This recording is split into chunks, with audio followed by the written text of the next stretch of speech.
उस थाने में एक दरोगा थे रामचंद्र सिंह, और रामचंद्र सिंह नाम तो उनका रामचंद्र था, लेकिन काम उनका ठीक उसके उलट करते थे।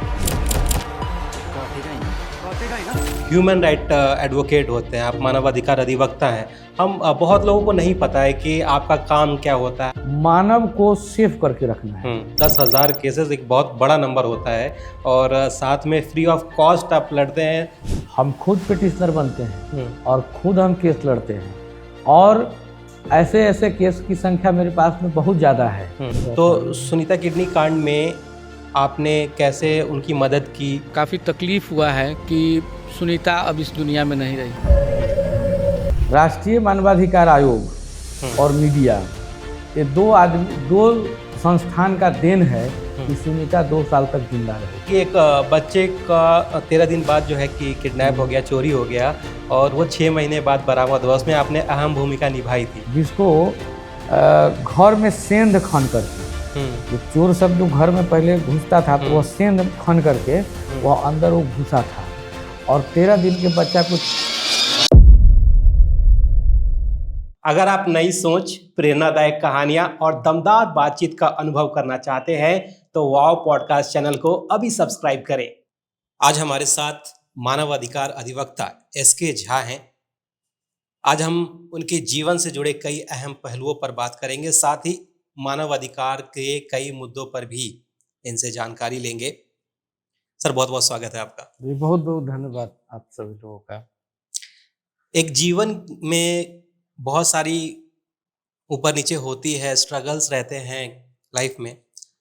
वैसे ही आपके लाइफ में भी स्ट्रगल रहे होंगे। हम उस समय में जाना चाहेंगे जब आपने ये डिसाइड किया कि मुझे अधिवक्ता बनना है, क्योंकि आप पहले एक शिक्षक के तौर पर कोटा में पढ़ा रहे थे बच्चों को। सैलरी, अगर कोटा की बात हो रही तो सैलरी अच्छी रही होगी, लेकिन वहाँ से आपने जो है कि इस लाइन में जाने का निर्णय लिया। ये कैसे किया आपने? देखिए, मेरे जीवन का वह एक बहुत ही अनमोल समय था जब मैं एक शिक्षक के रूप में अपने करियर का चुनाव किया था। और हम जब अपनी तैयारी कर रहे थे स्टूडेंट लाइफ से, तो हमारी ख्वाहिश थी कि हम एक अच्छा शिक्षक बने और एक अच्छे प्लेटफॉर्म पर, और हम काफ़ी स्टूडेंट्स को हम पढ़ाएं, और ऐसा मैंने किया भी।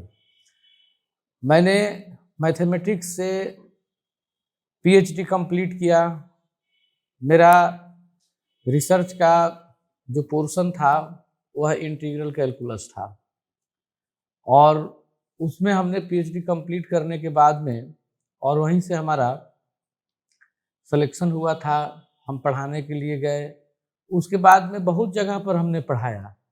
हमने गुजरात के बहुत सारे इंस्टीट्यूशन में पढ़ाया, महाराष्ट्र में हम पढ़ाए, पटना में जाते थे क्लास कराने, मुजफ्फरपुर में भी हमारे लगभग हजारों की संख्या में मेरे स्टूडेंट हैं। यहाँ पर भी हम बहुत दिनों तक पढ़ाए। हमारे जीवन में एक ऐसी घटना घटी जो वह घटना हमको झकझोर दिया। मात्र घटना तो बहुत छोटी सी है। अभी तो हम कोर्ट में आज के डेट में बैठते हैं, तो अब मोटरसाइकिल चोरी का केस तो उसकी कोई गिनती ही नहीं होती है। हाँ, में कोर्ट में होता तो रहता है वो डेली होते रहता है जी। मेरे लिए वह केस हमारे जीवन को बदल दिया। जीवन को इस कदर बदला कि हमारे कैंपस से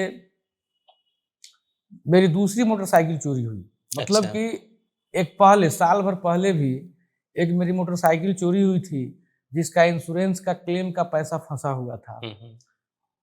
दूसरी गाड़ी लगभग 8-10-11 महीना के बाद, जिस गाड़ी को हमने लोन पर लिया था, उस गाड़ी का लोन हम प्रति माह चुकता कर रहे थे। जो फाइनेंसर थे वो फाइनेंसर को EMI टाइमली चाहिए था। अहियापुर थाना पड़ता है मुजफ्फरपुर जिला में। जी।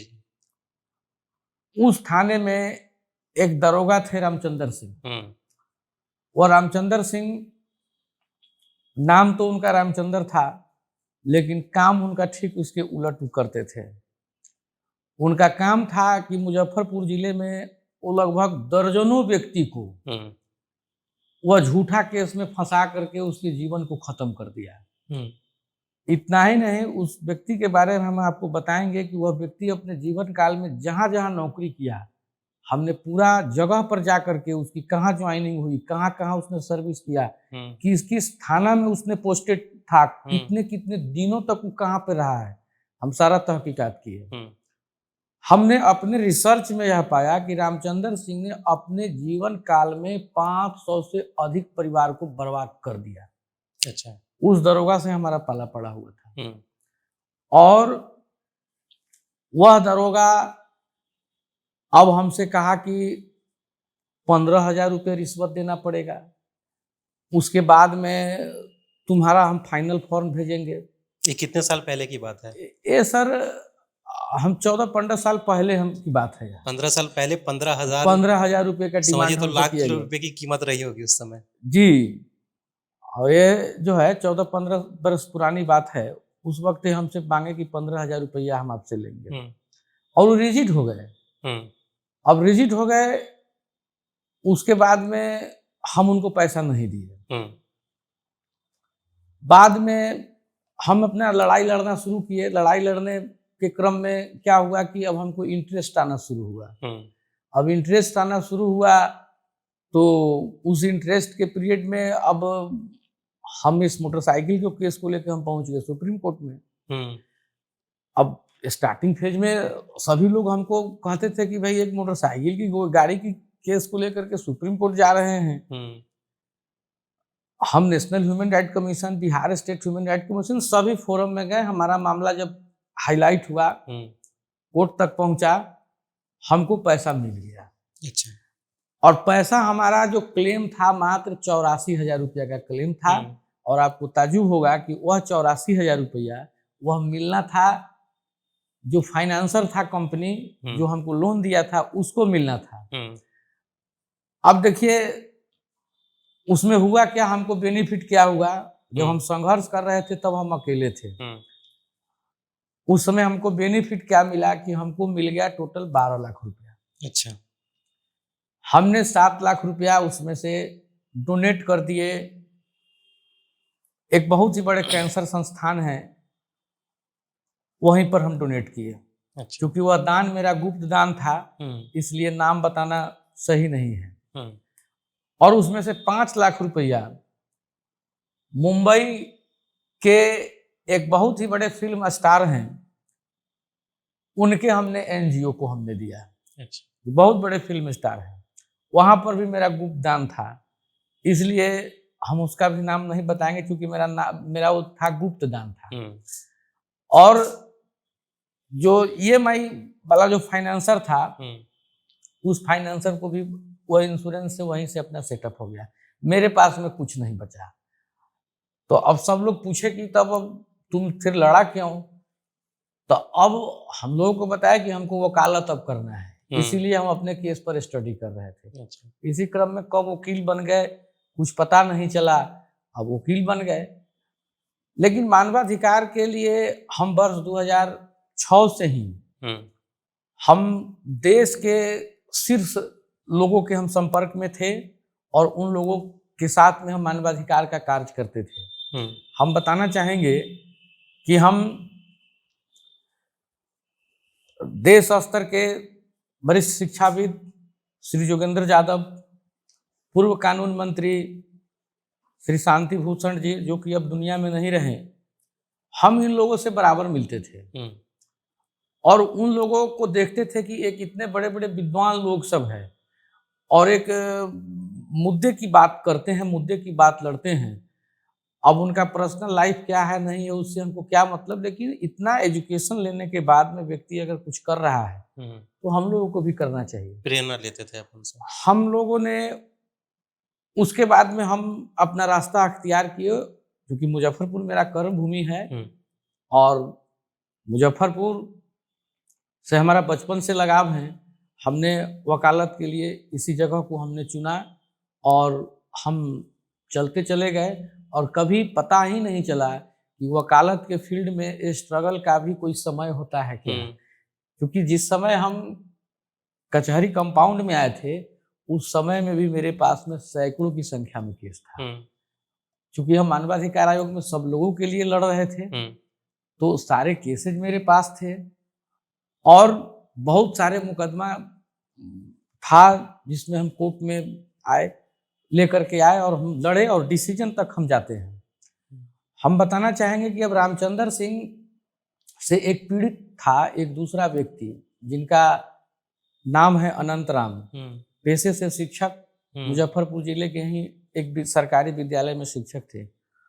उसको उस व्यक्ति ने, रामचंद्र सिंह ने उसको झूठे रेप के मुकदमा में उसे फंसा दिया और वह व्यक्ति जेल जाना पड़ा उस व्यक्ति को। उस मुकदमे में अब रामचंद्र सिंह की गवाही वगैरह की बात होनी थी, तो कोर्ट में अब हम लोग को जानकारी मिली, उनके परिवार, उनके जो पत्नी हैं बहुत ही गरीब महिला, वह महिला हमसे संपर्क किया।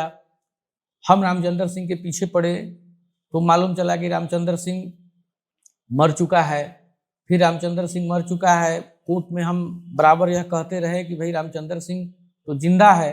आपको ताज्जुब होगा कि जो अनंत राम टीचर का जो केस का जो इन्वेस्टिगेशन कर रहा था रामचंद्र सिंह, वह केस था आज से 13 वर्ष पहले की केस था जी। मतलब 12 का केस था। और जो रामचंद्र सिंह ने अपना डेथ सर्टिफिकेट कोर्ट में दाखिल किया वो 2009 का दिया। तो सवाल यहाँ पर हम रेज किए कि 2009 में मरा हुआ व्यक्ति 2012 में केस की इंक्वायरी कैसे करेगा। इसी बात को लेकर के हम लोग बढ़े, चूंकि रामचंद्र सिंह एक बहुत ही बड़ा करप्ट अफसर था। उसने अगले पार्टी से पैसा लेकर के उसको केस में फंसाया था।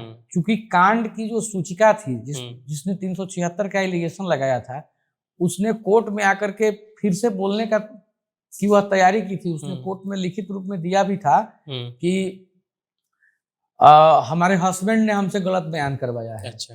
और अनंत राम निर्दोष व्यक्ति है।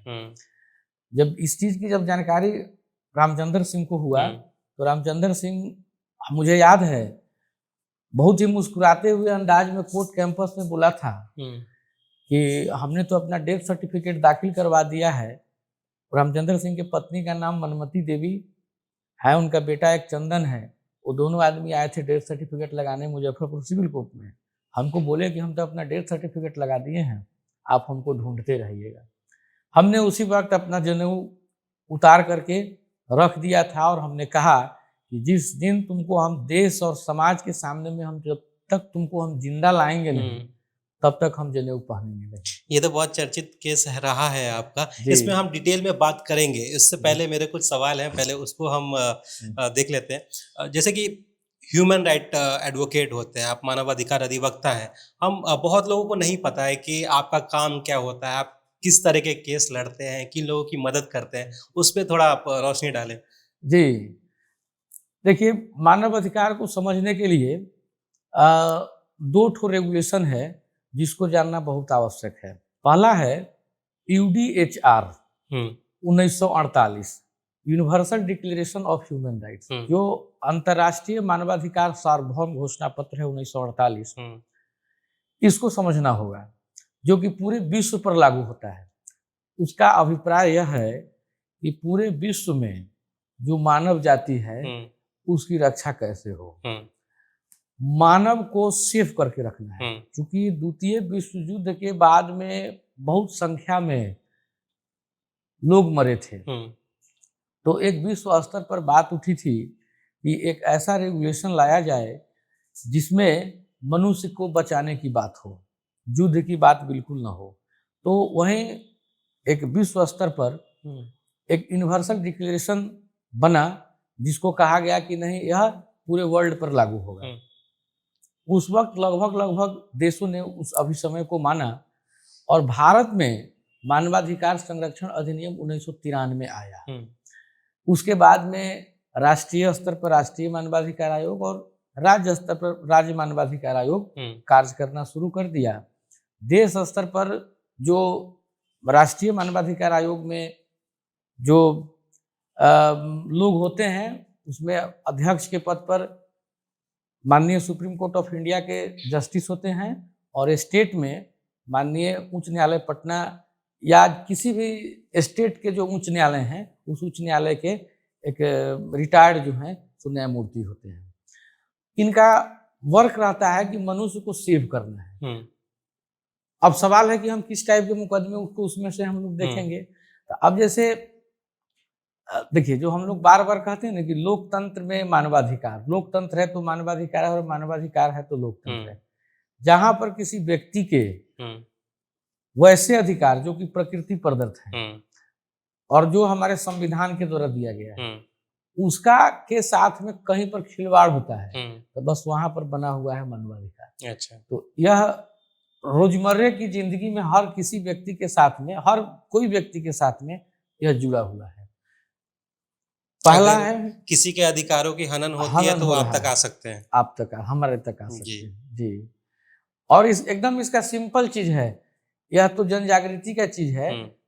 कोई भी व्यक्ति खुद से भी एक पत्र के माध्यम से, ईमेल के माध्यम से, फैक्स के माध्यम से, या आजकल तो वेबसाइट पर भी कंप्लेन लॉन्च होता है, उसके माध्यम से सिर्फ मानवाधिकार आयोग को सूचित कर दे, वहां पर प्रॉपर सुनवाई होती है। अच्छा जी, प्रॉपर फ्री ऑफ कॉस्ट में, कोई पैसा नहीं लगता है और बहुत अच्छी व्यवस्था है भारत सरकार की।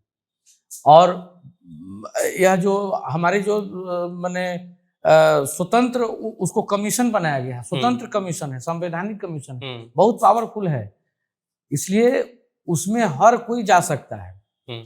और हम इसकी लड़ाई एक कार्यकर्ता के रूप में हम 19 वर्षों से लड़ रहे हैं और अधिवक्ता के रूप में तो अब लड़ ही रहे हैं। आपने बताया कि 19 वर्ष से आप लड़ रहे हैं, तकरीबन 10,000 से ज़्यादा केस आप लड़ चुके हैं, और मैंने ये भी सुना है कि आप फ्री ऑफ कॉस्ट केसेस लड़ते हैं। एक तो पहले बताइए कि अनुभव कैसा रहा आपका? 10,000 केसेस एक बहुत बड़ा नंबर होता है, और साथ में फ्री ऑफ कॉस्ट आप लड़ते हैं, ये कैसे मुमकिन है, कैसे कर पाते हैं ये? देखिए, अभी जो है जिस सोसाइटी में हम लोग रह रहे हैं वह सोसाइटी हमारा काफी गरीब सोसाइटी है। यहाँ पर दो वर्ग हैं, एक वर्ग है जो कि एडवोकेट आसानी से हायर कर लेते हैं, दूसरा वर्ग है जो कोर्ट तक पहुंच नहीं पाते हैं, वह शुरू से भी रहा है।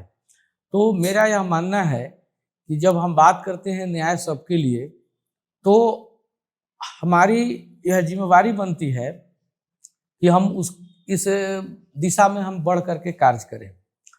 तो मेरा यह मानना है कि अगर कोई व्यक्ति अगर आपके पास में आता है और उसको न्याय चाहिए तो बतौर अधिवक्ता उनकी मदद होनी चाहिए। इतना ही नहीं, हमें अगर किसी मामले की जानकारी अगर हो जाती है और पता हमें चल जाता है कि फलानी जगह पर इस तरह की घटना घटित हुआ है, हम खुद पिटिशनर बनते हैं और खुद हम केस लड़ते हैं।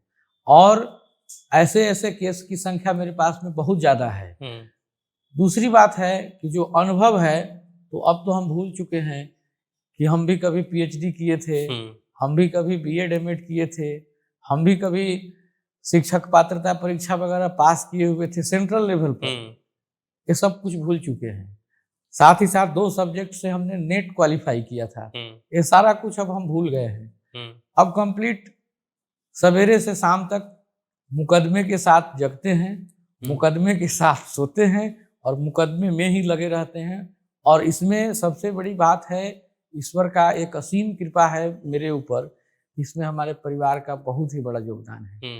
हमारी पत्नी, मेरे माता पिता और खास करके मेरी पत्नी और मेरे बच्चे मुझे बहुत सहयोग करते हैं। और आज मेरी पत्नी का, मेरे बच्चे का, मेरे माता पिता का अगर सहयोग आज नहीं होता तो मैं कल्पना भी नहीं कर सकता हूं कि इस स्थिति में हम 10,000 से अधिक भी मुकदमे को लड़ पाते।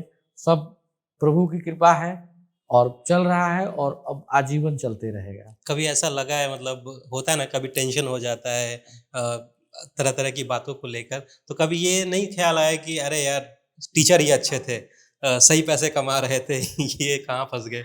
नहीं, देखा जाए हम जीवन में कभी भी हम तनाव लिए नहीं, और तनाव वाले माहौल में हम रहे नहीं, अच्छा। क्योंकि बचपन से हमारे माता पिता ने हमारे माता पिता काफी धार्मिक और आध्यात्मिक प्रवृत्ति के व्यक्ति हैं। तो हमें कभी भी उस तरह का टेंशन वाले माहौल में कभी भी हम रहे ही नहीं। तो होता क्या है कि कहीं अगर कोई टेंशन वाला माहौल अगर बनता है तो हम जाते हैं, तो या तो टेंशन का माहौल समाप्त हो जाता है और नहीं तो उस टेंशन का प्रभाव मेरे ऊपर पड़ता ही नहीं है। हाँ, इतना जरूर है कि मुकदमा लड़ने से हमसे और लोगों की समस्या हो जाती है, लेकिन अब हमसे किसी दूसरे को समस्या है तो यह किसी दूसरे व्यक्ति की समस्या है। बिल्कुल, ये तो मेरी समस्या नहीं है। सही बात। तो हम कभी भी तनाव नहीं लेते हैं और कभी लिए भी नहीं है, क्योंकि तनाव का कोई जगह मेरे शरीर में या कोई माइंड में है ही नहीं। और 10,000 केस हमने बहुत इजी गोइंग हमने किया है। इसमें हम बताना चाहेंगे, इसमें राष्ट्रीय मानवाधिकार आयोग के मुकदमे हैं, राष्ट्रीय महिला आयोग के मुकदमे हैं, अनुसूचित जाति जनजाति के मुकदमे हैं, ओबीसी कमीशन के मुकदमे हैं और भारत के डिफरेंट स्टेट के स्टेट ह्यूमन राइट कमीशन के मुकदमे हैं। सारे को मिला करके 10,000 पार है। और इसमें मुजफ्फरपुर सिविल कोर्ट के मुकदमे हैं, आपको कंज्यूमर कोर्ट का मुकदमा है, ये सभी मुकदमे हैं। रिसर्च के दौरान हमने ये भी जाना कि आपने अपना शरीर दान किया और ये भी पता चला कि आपके माता पिता ने भी ये शरीर दान किया है। जी, हमारा मानना यह है कि यह जो हमारा शरीर है, यह शरीर के मरने के बाद में इस शरीर को पंच तत्व में लीन हो जाना है। और हर किसी व्यक्ति को जो इस मृत्यु लोक पर आया है उस व्यक्ति को एक न एक दिन मरना है, यह सत्य है। लेकिन सवाल है कि मरना कोई चाहता नहीं है। तो इसी कड़ी में भाई हम मर करके भी जिंदा रहें, ये हमारी एक सोच है। इस सोच के लिए हम लोगों ने निर्णय लिया कि हमारे मरणोपरांत मेरे शरीर पर मेडिकल के स्टूडेंट अध्ययन करें। क्योंकि मैं एक शिक्षक भी था, तो मेरे मरने के बाद में मेरे शरीर पर मेडिकल के स्टूडेंट लोग रिसर्च करें और इसमें हमारे फादर मदर, मेरी पत्नी, मैं, हम सब लोगों ने, परिवार के चारों आदमी ने, हमने अपना शरीर दान कर दिया, आंख दान कर दिया और यहाँ तक कि हमारे शरीर का जो भी यूजफुल पार्ट है हॉस्पिटल सरकार को लगे वह निकाल करके वह रखे, किसी गरीब को दे, किसी के जरूरत के काम। हाँ, जरूरत वाले को दो, जो पैसा अफोर्ड नहीं करे उसको दीजिए। क्या प्रक्रिया होता है ये शरीर दान करने का? देखिए, इसमें है कि कुछ एनजीओ वाले भी इसका लेखा जोखा लेते हैं अपने पास में। हम लोगों ने सरकार को लिख करके दिया है। अच्छा। और उसमें व्यक्ति को भी थोड़ा जागृति की जरूरत होती है। अब जैसे कोई आदमी डेथ कर गया तो अब हॉस्पिटल वाले को या गवर्नमेंट को जब तक जानकारी नहीं हुई तब तक तो उस बॉडी को तो लेकर के जाएगा नहीं। तो वहां पर एक परिवार वाले का यह दायित्व तो बनता है कि अगर व्यक्ति की इच्छा है और उन्होंने ऐसा कह करके गया है या लिखित रूप में गया है तो उस बॉडी को हैंड ओवर कर दे। तो हम लोग तो उसके लिए अवेयर हैं कि अगर ऐसा कुछ होती है तो वहां तक बॉडी को पहुंचा दिया जाए। अब हम आते हैं आपके सबसे चर्चित केस पर, जो आपने आप बता भी रहे थे, अनंत राम केस जो है। तो हम जानना चाहेंगे कि ये शुरुआत कैसे हुई, कि आरोप लगा, क्यों आरोप लगाया गया और कैसे कैसे ये केस घटा। बीच बीच में कुछ क्वेश्चन मेरे रहेंगे, आप बताएंगे तो वैसे हम। देखिए, अनंत राम एक पेशा से शिक्षक था। उसने अपने गांव के एक मित्र के लड़की के वगैरह की शादी थी, उसमें उसने 1 लाख रुपया उसको कर्ज दिया था। वह पैसा लौटा नहीं रहा था। जब पैसा लौटाने के लिए उसने कहा तो इसी बात के लिए अनंत राम को एक दिन उसको बहुत मार पीट किया गया और मार पीट करने के बाद में तब तक पुलिस पहुंची। पुलिस उसको लेकर के मेडिकल में उसको भर्ती करा दिया। जब वह मेडिकल में भर्ती था SKMCH में, उसके बाद में एक FIR हुआ। जो लोग पैसा लिया था उनके तरफ से एक FIR किया गया। उस FIR में हुआ कि भाई अनंत राम ने उस महिला के साथ में रेप वगैरह किया है। हम्म, यह कायदे से यह केस थाने स्तर पर सॉल्व हो जाने वाली बात थी कि कोई एसकेएमसीएच मेडिकल कॉलेज में हम्म, कोई व्यक्ति 3-4 घंटा पहले से बंद है, पुलिस उसको लेकर के गई है, उसको पहुंचाया है, वही व्यक्ति फिर कैसे रेप कर सकता है? ये सारी बातें इन्वेस्टिगेशन सही से नहीं हुआ नहीं इसका। हुआ। उसके बाद में उस महिला ने, जिस महिला ने कंप्लेन हम्म, किया था, उस हम्म, महिला ने कोर्ट में कहा भी, लिखित रूप में दिया था हम्म, कि हमको कोर्ट को फिर से बताना है। हम्म, लेकिन उसकी जो 164 वाली जो बयान होती है वो हम्म, तो हो चुका था ना। अच्छा, बाद में जब फिर से जब दोबारा सुनवाई हुआ था, तो उसमें भी वो ट्रायल में भी बयान दिया था कि रेप हुआ। लेकिन जब उसको जब पता चला कि नहीं, निर्दोष एक बर्बाद हो रहा है, तो उसकी अंदर से उसकी जमीर जगी और वह कोर्ट तक आया, लेकिन उसका हस्बैंड कोर्ट में आने नहीं दिया। अच्छा, हाँ, और उसमें रामचंद्र सिंह ने बहुत सारा पैसा लिया था। हम रामचंद्र सिंह ने जब हमको कहा था कि तुम हमको ढूंढ नहीं पाएगा, तो रामचंद्र सिंह इसीलिए आपने प्रतिज्ञा भी ली कि हाँ जनेऊ उतार दिया आपने। और जी जी जनेऊ उतार दिए। और रामचंद्र सिंह का कब ज्वाइनिंग हुआ, कहाँ कहाँ ट्रेनिंग किया है, कहाँ कहाँ पोस्टिंग हुआ है, किस किस मकान में रहता था, रामचंद्र सिंह किसके साथ बैठता था, किसके साथ उठता था, उसके कहाँ कौन रिलेटिव है, इसकी सारी जानकारी हमने 12 बरस में जुटाया। उसके बाद में स्थिति यह हुई कि पूरे देश स्तर पर रामचंद्र सिंह की हसारत हो गई। और आज भी रामचंद्र सिंह आप लोगों के चैनल के माध्यम से भी देख ही रहे होंगे। और रामचंद्र सिंह का ऐसी कानूनी रूप से उनकी इलाज हुई कि अब हमें लगता है कि अब फिर दूसरा रामचंद्र सिंह जल्दी खड़ा होने का हिम्मत तो नहीं करेगा, निश्चित रूप से नहीं करेगा, क्योंकि वह एक क्रूर व्यक्ति था। पुलिस विलेन जिसको कहते हैं। देखिए, जो दरोगा पुलिस की हम लोग जो बात करते हैं, वह 21वीं सदी में, वह 19वीं और 20वीं सदी का दरोगा था। जो हम लोग कहते हैं कि अंग्रेज के जमाने का दरोगा, जेलर वगैरह सब बोलते हैं, वह बिल्कुल क्रूर व्यक्ति, या फिल्मों में जैसे देखते हैं, फिल्मों में जैसे दिखाया जाता है, एकदम बिल्कुल क्रूर व्यक्ति। रामचंद्र सिंह, उसके नाम रामचंद्र सिंह थे, लेकिन उसके काम बिल्कुल रावण से भी गिरा हुआ काम था। वो बहुत एकदम राक्षसी प्रवृत्ति का व्यक्ति था। वह उसने 500 से अधिक परिवार को पूरे बिहार में बर्बाद कर दिया। 500 से अधिक, हमने उस पर पूरा रिसर्च किया है, पूरे परिवार को उसने खत्म कर दिया। जब हमने पता किया तो मालूम चला कि जो उसका घर है, अरवल जिला पड़ता है, कुर्था थाना पड़ता है, और पिंजरवा उसका पोस्ट ऑफिस है, धमौल उसका पंचायत है, और उसका गांव का नाम है पिंजरवा के पास में उसका गांव है। हम उसका गांव मिस कर रहे हैं, फिर हमको याद आता है तो हम गांव में उसके गए। अच्छा, गांव में उसके हम एक दफा नहीं, उसके गांव में हम लगभग पर ऐसा क्या हुआ कि उन्होंने खुद को वो मृत घोषित किया? उन्होंने ऐसा क्या कारण था? देखिए, रामचंद्र सिंह का डेथ सर्टिफिकेट जो आया था, वह दिसंबर 2009 का डेथ सर्टिफिकेट आया था।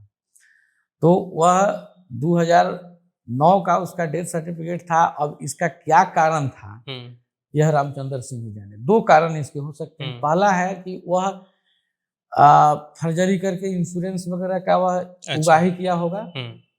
दूसरा, वह अनंत राम के केस में वह बहुत बड़ा रैकेट से जुड़ा हुआ था, तो इससे बचने के लिए भी हो सकता है।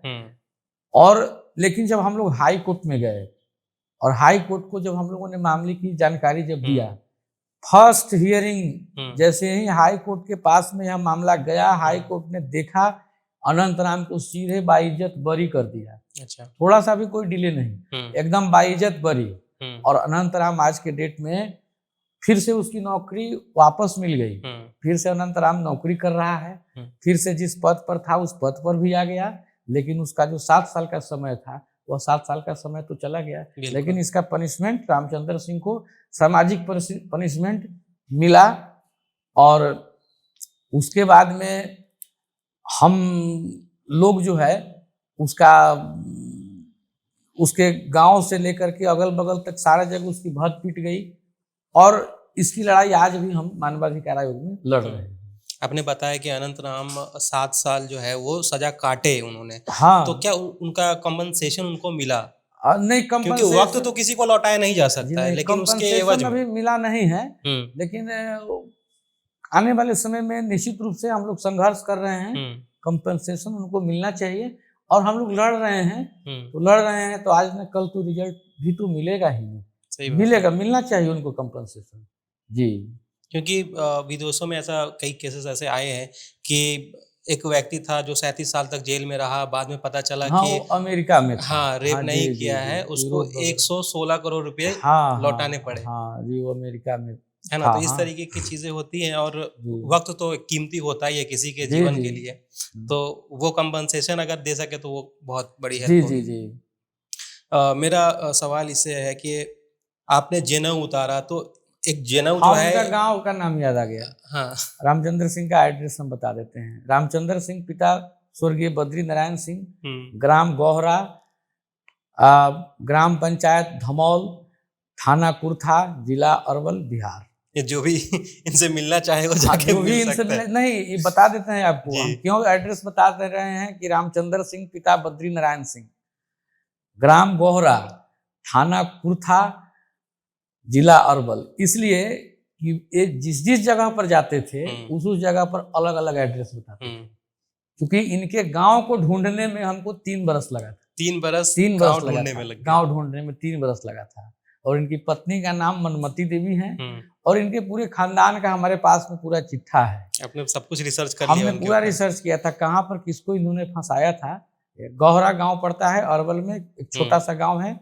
हम वहां पर कई दफा गए हैं, 10 बार गए होंगे जी। मेरी सुई अभी भी वहीं अटकी हुई है कि जनेऊ आपने उतारा। एक जनेऊ का जो महत्व होता है हिंदू रीति रिवाज में जी, बहुत जी, ज्यादा होता है, जी। और वो आदमी तब छूता है जब बहुत कठिन परिस्थिति हो, और आपने प्रतिज्ञा ली, भीष्म प्रतिज्ञा कहते हैं जिसको। तो एक तो पहले ये भी बताइए कि भीष्म प्रतिज्ञा होती क्या है, और इतना क्या मतलब हो गया कि आपको जनेऊ उतारना पड़ा, कसम लेनी पड़ी? देखिए, महाभारत में जो भीष्म पितामह की बात आती है तो उनका नाम देवव्रत होता है, क्योंकि वे प्रतिज्ञा वगैरह ले लेते हैं तो वो भीष्म कहे जाने लगे। तो चूंकि उन्होंने आजीवन अविवाहित होने का उन्होंने प्रतिज्ञा लिया था, तो वह प्रतिज्ञा बहुत बड़ी प्रतिज्ञा थी, और हस्तिनापुर को उन्होंने त्याग कर दिया था, वहाँ का राजा बनने से उन्होंने त्याग कर दिया था। तो यह बात हो गई थी। यहाँ पर एक कदम उठाना और एक बदलाव करना इसलिए आवश्यक हो गया था कि जब हमको जानकारी मिला कि सैकड़ों परिवार को रामचंद्र सिंह बर्बाद कर चुका है, और रामचंद्र सिंह जिस विभाग में काम कर रहा है उसके सीनियर अथॉरिटी उसके खिलाफ कुछ कर नहीं रहा है, तो अगर हम पढ़ करके अपने समाज के लिए कुछ करने के लिए अगर आए हैं, कुछ करना चाह रहे हैं, अगर हम वकीले बन गए और आप अगर गलत का विरोध नहीं कर पा रहे हैं, तो उस वकालत का क्या मतलब है? जब वकालत है तो वकालत की आवाज और धमक ऐसी होनी चाहिए कि अगर कोई व्यक्ति एडवोकेट अगर जा रहा है तो उसकी आवाज और उसकी तर्क से ऐसा लगना चाहिए कि कोई व्यक्ति है खड़ा जो कि एडवोकेट है। सही बात। और दूसरी बात यह है कि हम एक ह्यूमन राइट्स एक्टिविस्ट हैं, और हम लोग अगर गलत का विरोध नहीं करें तो फिर कल हो करके गलत करने वाले का मनोबल और अधिक बढ़ जाएगा। तो और दूसरी बात, हमें यह जानकारी जब पूर्ण जानकारी जब हमको मिल गया कि यह व्यक्ति पूर्ण रूप से गलत है और इसने कितने माताओं बहनों के घर को खत्म कर दिया, चिराग को बुझा दिया, इसका अंत जरूरी है। तो वही रामचंद्र सिंह दरोगा का पुरजोर विरोध करने के लिए हमने यह भीष्म प्रतिज्ञा लिया, और हम इसमें सफल हुए। ये केस तो रहा, और आपने बहुत सारे केसेस भी और लड़े हैं, बहुत लोगों को न्याय दिलाया है।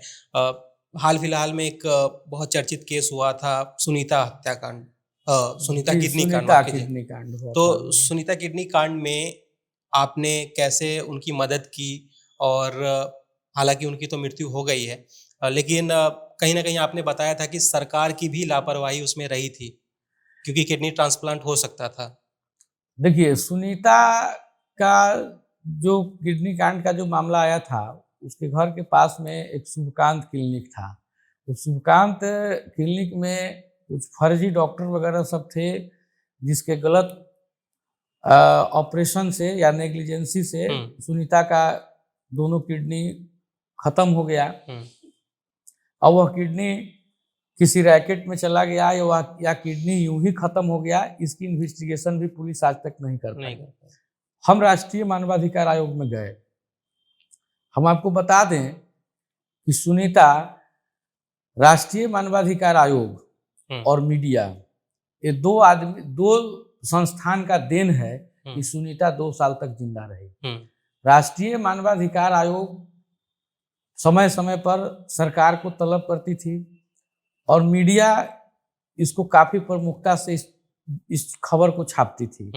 और स्थानीय स्तर पर जनसंघर्ष, सुनीता के गांव, सुनीता के आसपास के गांव के कुछ सोशल एक्टिविस्ट लोग समय समय पर सरकार के नींद को खोलते थे।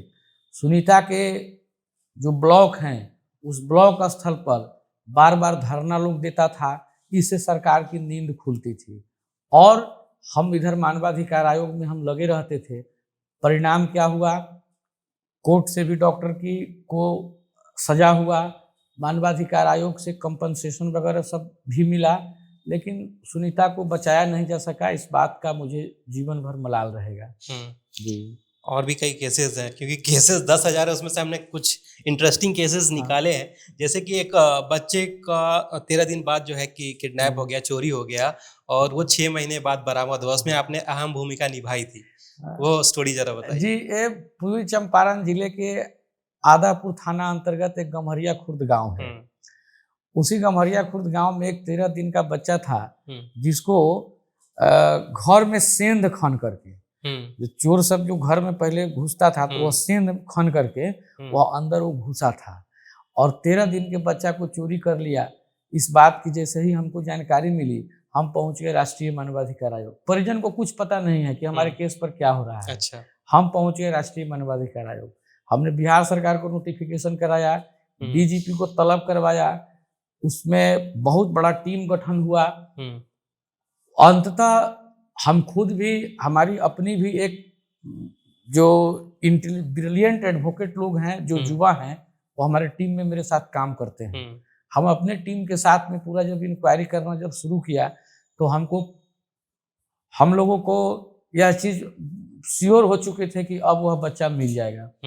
बाद में हम ही लोग, उस समय इलेक्शन का समय था, CISF के पदाधिकारी लोग आए हुए थे, उनको हम लोगों ने सूचना दिया, वो लोग थोड़ा सा एक्टिव हुए, बच्चा का रिकवरी हो गया। आज बच्चा बड़ा हो गया, पढ़ रहा है।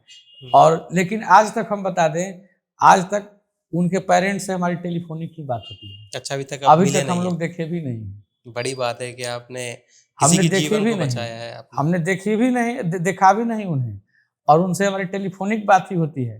अभी भी बात होती है, वो बताते हैं कि हाँ बच्चा पढ़ रहा है, लेकिन उनको हमने ऐसे मदद किया।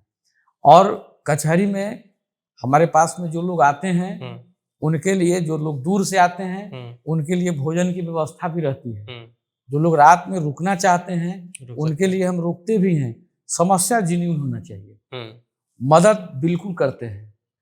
और इस सब में हमें, हमारे जो सीनियर एडवोकेट लोग हैं और भी अधिवक्ता साथी लोग हैं, सब लोगों का साथ हमारे साथ रहता है। एक कांटी का केस था जहां पर पुलिस कस्टडी में एक युवक की डेथ हो गई थी, उसमें भी आप इन्वॉल्व रहे थे कि केस में आपने कुछ मदद की थी?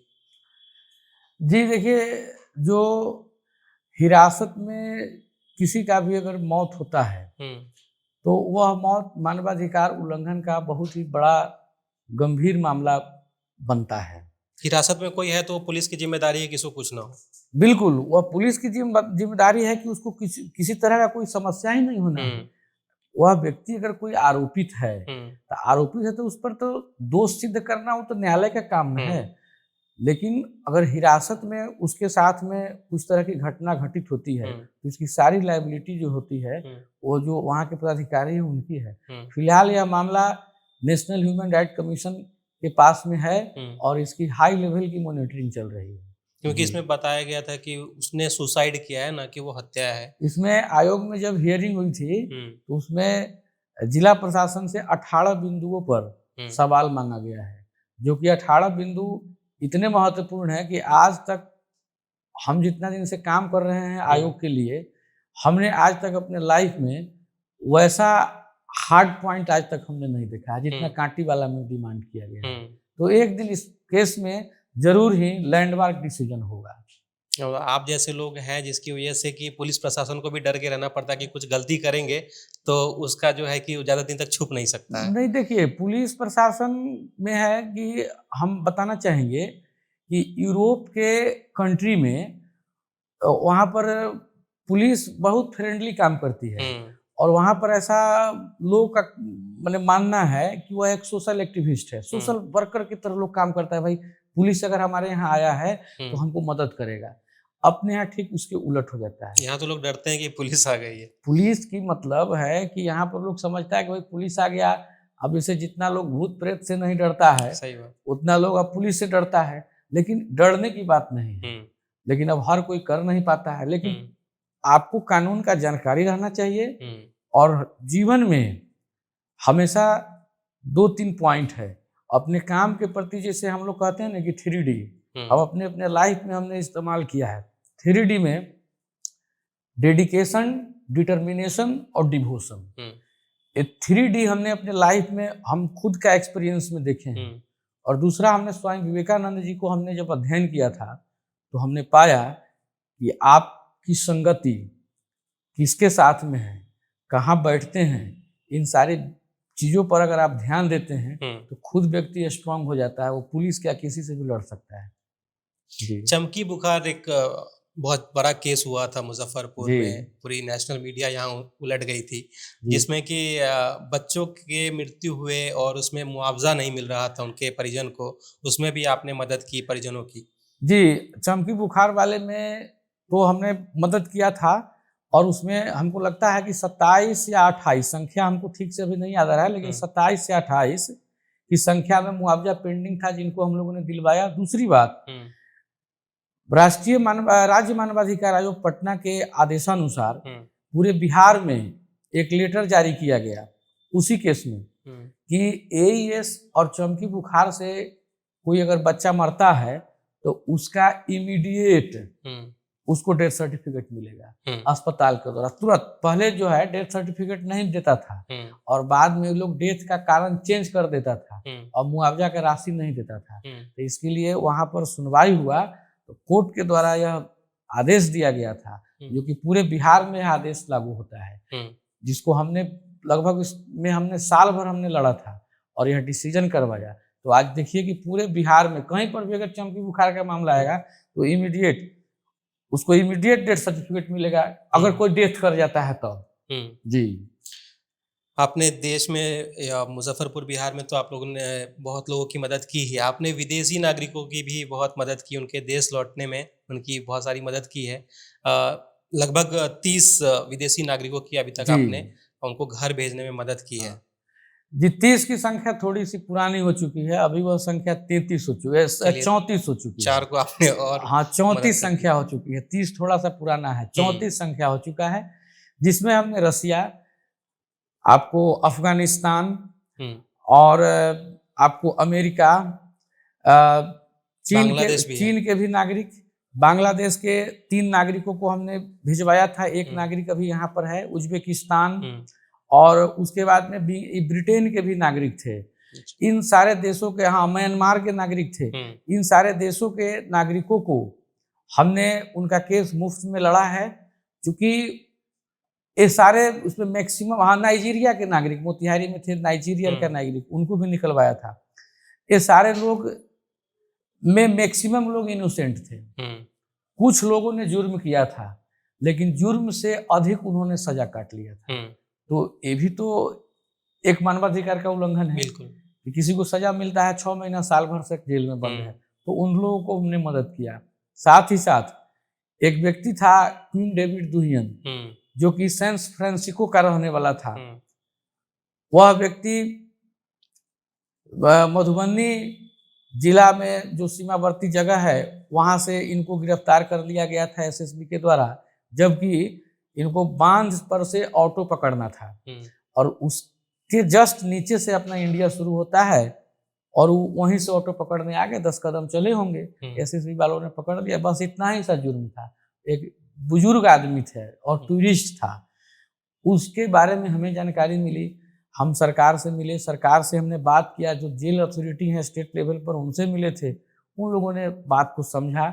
मानवाधिकार आयोग में हम जब गए तो वहाँ से, चूँकि हम मुजफ्फरपुर में रहते थे, उनका मधुबनी जेल था, तो हम लोग काफ़ी प्रयास करने के बाद में उसको मुजफ्फरपुर लाया गया और बाद में हम अमेरिका के राजदूत से बात किए और हमने उनको अमेरिका हम भिजवाए, उनको घर हम वापसी उनको हम करवाए। यह संख्या अभी तक हमने 34 लोगों को विदेश भिजवा चुका है। हम जो है पूरे देश से, पूरे देश में जहाँ भी हमको जानकारी मिलती है हम खुद पहुँच जाते हैं। आप अलग अलग क्षेत्र में भी जाते हैं? अलग अलग जगह पर भी।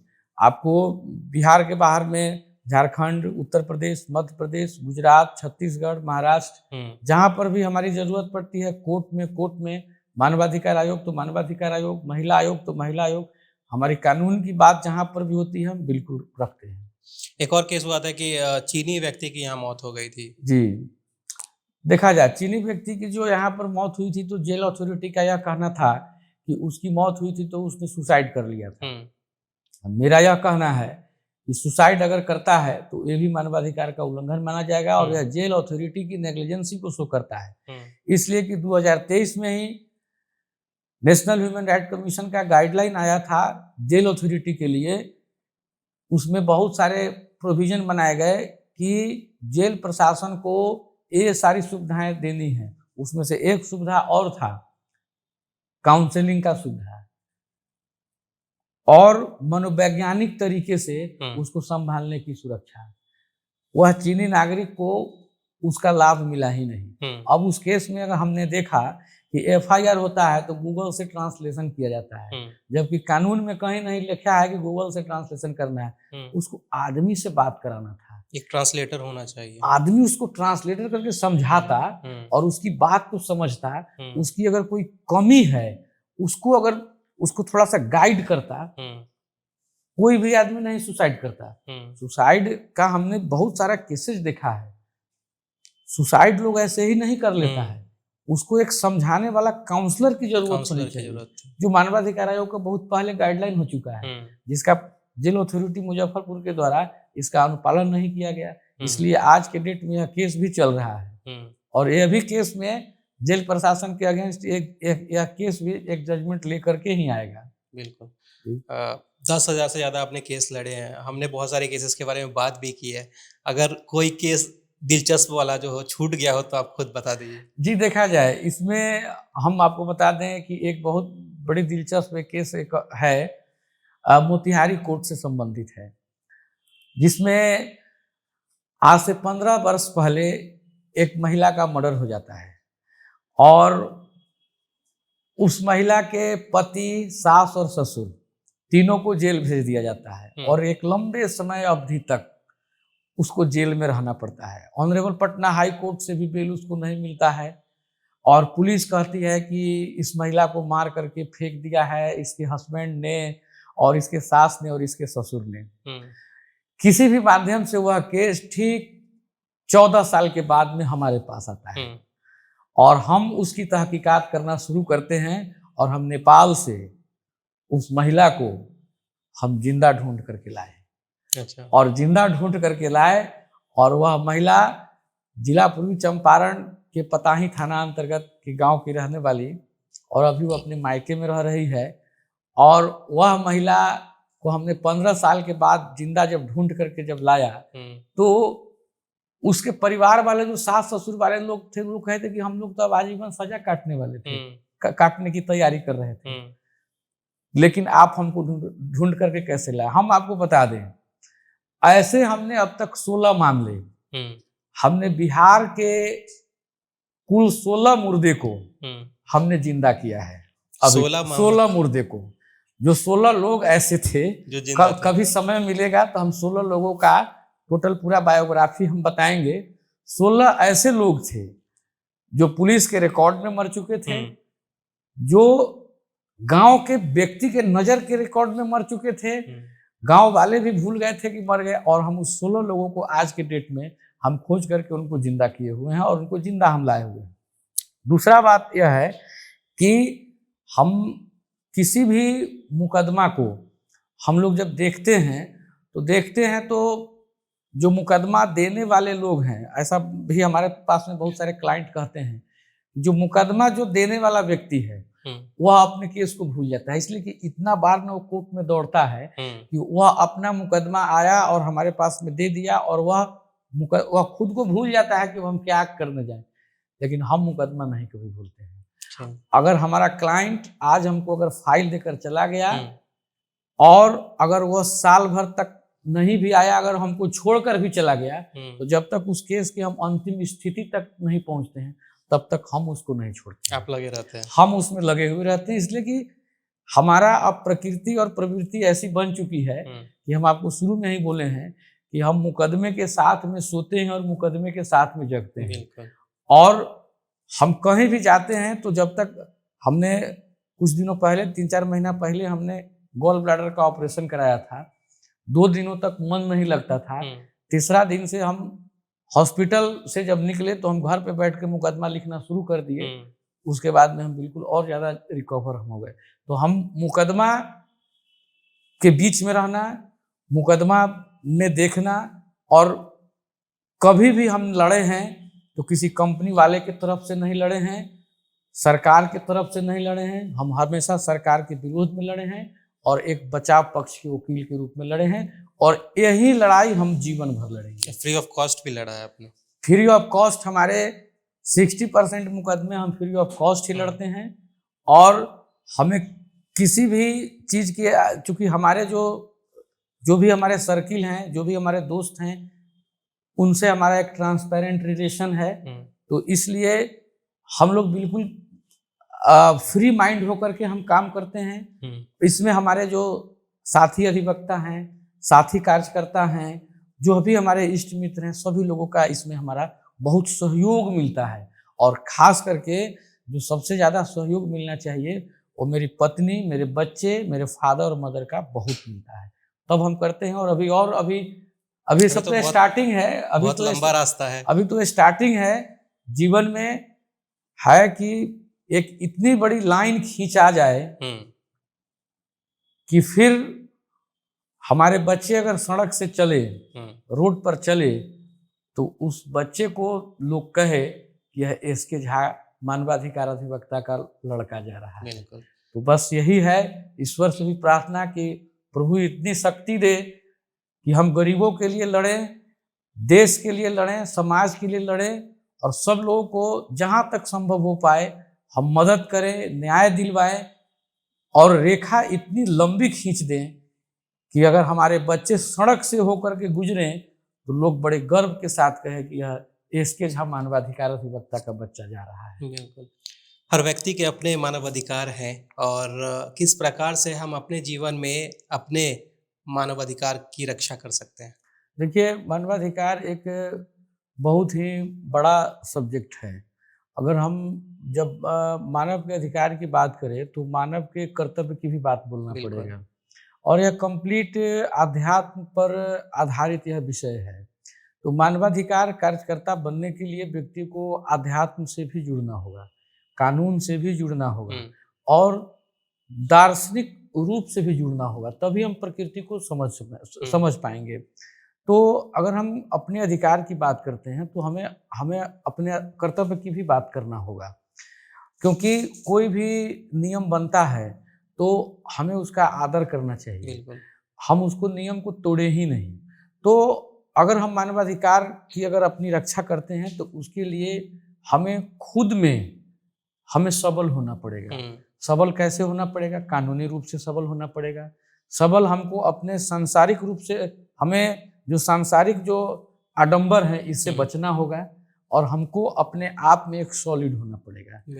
जी, तो ये थे हमारे साथ एसके झा जी, जो मानवाधिकार अधिवक्ता हैं, और कई लोगों की इन्होंने मदद की है, देश की ही नहीं विदेशियों की भी मदद की, उनके घर तक पहुंचाने में उनकी काफ़ी मदद की है। और हम चाहेंगे कि ऐसे ही हम जैसे लोगों की, समाज की उनके अधिकारों की रक्षा करते रहें। देखते रहिए वाव पॉडकास्ट।